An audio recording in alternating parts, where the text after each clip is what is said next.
नमस्कार, मैं हूं दीपक आर्या और आप हमारा चैनल देख रहे हैं इंडिया फेस। आज हम बात करने जा रहे हैं नीतीश कुमार जो चीफ मिनिस्टर हैं बिहार के। उन्होंने क्या कहा? उन्होंने कहा कि अगर विपक्ष एक साथ आ जाए तो 2019 में जो बीजेपी को 37.5% वोट मिला था और विपक्ष को 62.5% वोट मिला था, तो जो अभी भी जो वोटर है वो विपक्ष के पास ज़्यादा है। तो अगर विपक्ष एक साथ आ जाता है तो जो 2024 में चुनाव होने हैं उनमें बीजेपी 100 सीट पार नहीं कर पाएगी। यानी उन्होंने ये कहा है कि विपक्ष के पास अभी भी वोट जो है, वोटर है, जो वोट प्रतिशत है, वोट परसेंटेज है, वो बीजेपी के पास कम है एज़ कंपेयर टू विपक्ष के पास। इसके लिए उन्होंने कहा कि अगर कांग्रेस पहल करे और सबको, विपक्ष को एकजुट करे तो ज़्यादा असर पड़ेगा। और ये कहा है कि जो प्रधानमंत्री कैंडिडेट 2024 का चेहरा जो बनाना है तो वो आपस में चुनाव जीतने के बाद एक चुना जाए, इससे पहले नहीं चुना जाए।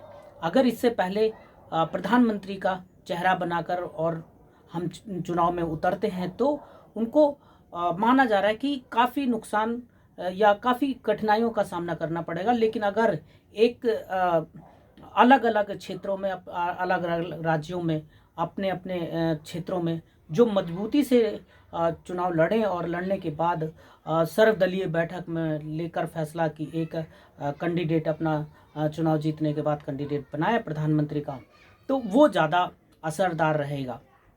इसके लिए कांग्रेस के लीडर हैं जयराम रमेश जी, तो उन्होंने कहा कि जो कांग्रेस है वो पहले से ही सबको एकजुट करके और एक साथ लेकर चलने वाली पार्टी है।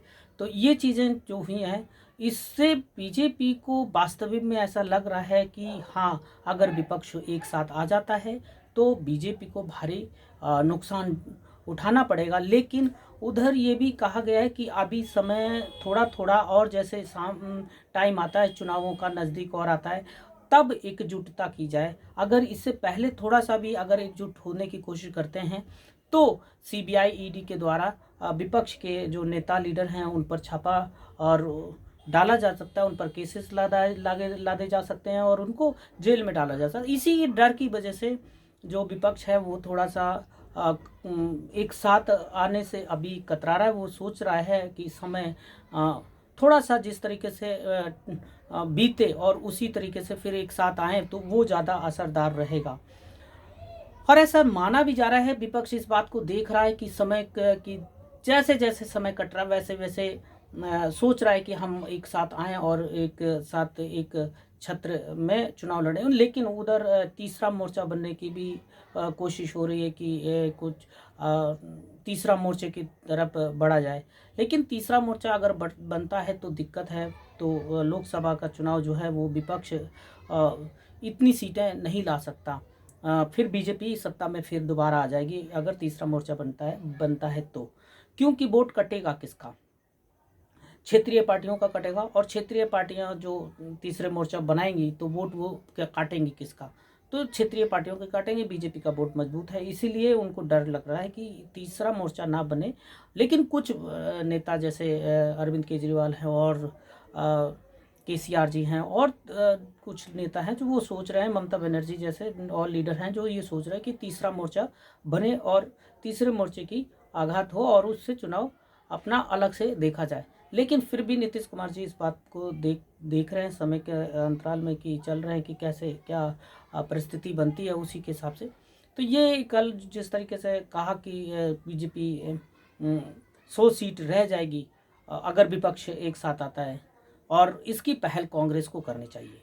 तो उन्होंने एक शब्द यूज़ करा है कि भाई आई लव यू पहले कौन बोले। और ऐसा चाहे होता है कि पहले कौन, तो वो ये कहा कि कांग्रेस पहल करे और सबको इकट्ठा करे और फिर 2024 का चुनाव हो। इस पर आने वाले समय में देखते हैं कि क्या क्या अपडेट होंगी, क्या क्या उतार चढ़ाव चढ़ेंगे और क्या क्या घटनाएं होंगी। तो उनको हम आपको रिपोर्ट करते रहेंगे और बनाते रहेंगे खबर। और इस पर चुनावों की भी खबर हम बनाएंगे, तो आप देखिएगा हमारा। तो बहुत बहुत धन्यवाद, आपने हमारा चैनल देखा। सब्सक्राइब करिए, शेयर करिए, लाइक करिए। बहुत बहुत धन्यवाद सर।